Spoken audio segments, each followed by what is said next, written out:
I had the Quest 3 for more than 2 months at this point, and I think it's time to follow the trends and speak about my experience with it. This was my first VR headset, so I will speak from the standpoint of a person who just made contact with VR and can compare the device or the experiences with something else. With these details out of the way, let's get started. At first glance, I was impressed by how small the headset was.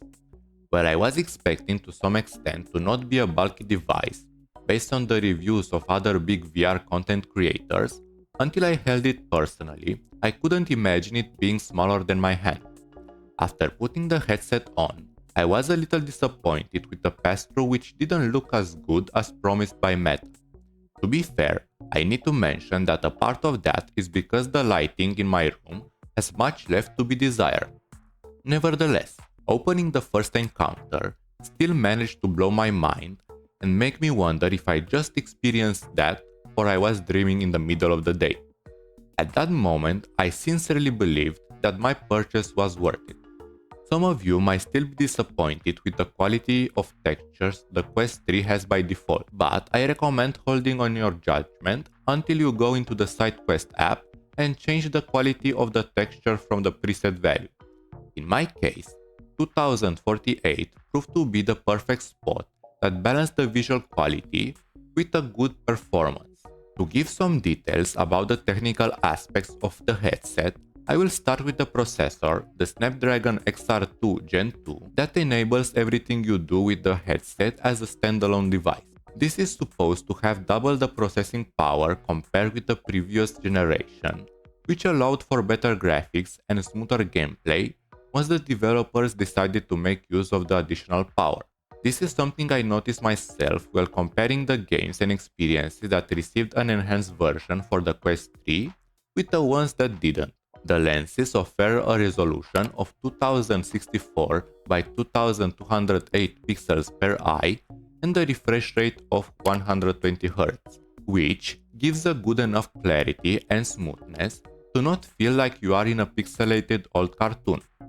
Now, don't get me wrong, there is still a long way until we get something even close to the human eye resolution in a consumer headset at a reasonable price, but I think that the current quality is enough to give you a good experience and sell you on the dream of the future of VR. Okay, let's fast forward for a couple of weeks when the rose-colored glasses started to fade away and I began to also see the bad side of this headset. I will start with a small inconvenience, at least for me, which is the default head strap the Quest 3 comes with. Luckily for me, even if I can feel the weight of the headset pressing on my cheekbones, which is not really a comfortable feeling, I have no problem ignoring this aspect and continuing to play my games. Sadly, there will be some red marks that remains on my face for a little while after I take off the headset, so I need to be sure I'm not playing before meeting someone important. Additionally, while I don't have this problem, I hear that depending on the shape of your head, some of you might get hurt around the ears by the head strap that will press on them.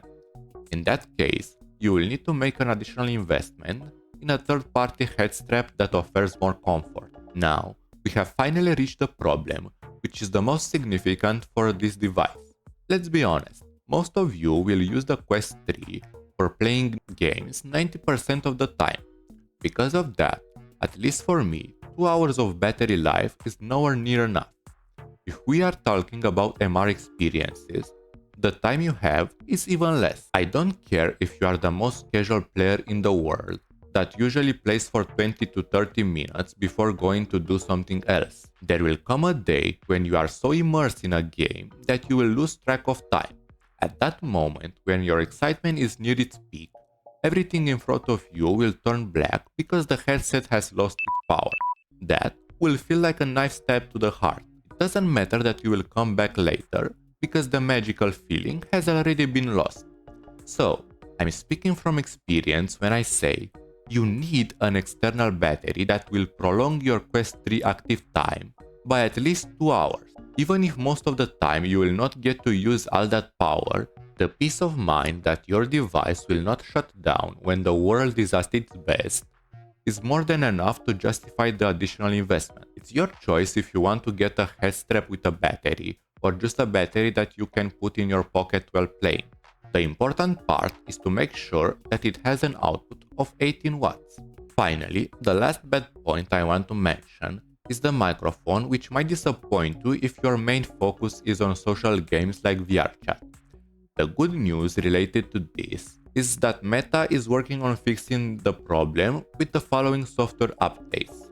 Let's hope they succeed so we can enjoy a better social experience in the future. Despite the problems mentioned above, I'm really happy with my device and the games and experiences I can enjoy with it. I'm excited about the Quest 3 exclusives and proper MR games that will come in the future, and I believe buying this headset was the right choice for me. Now, it's your turn to decide if the Quest 3 is for you, and if you want, let me know in the comments. Reaching this far means you enjoyed the video, so I recommend also seeing the one appearing on the screen right now. Thanks you for watching. Goodbye.